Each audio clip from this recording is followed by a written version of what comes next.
I had a very interesting situation on one of my bay doors. I had a problem trying to get it open, and once I got it to where I could open it, it would only come up about halfway.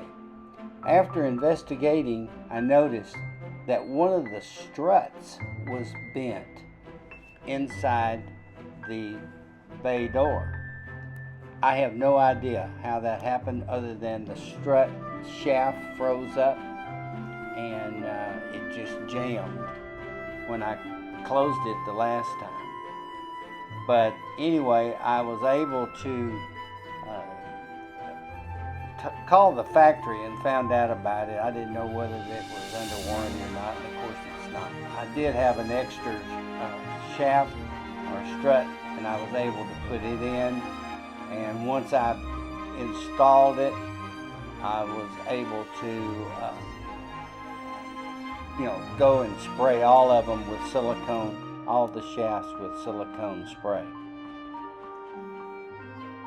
Here you see how those struts are attached to the doors.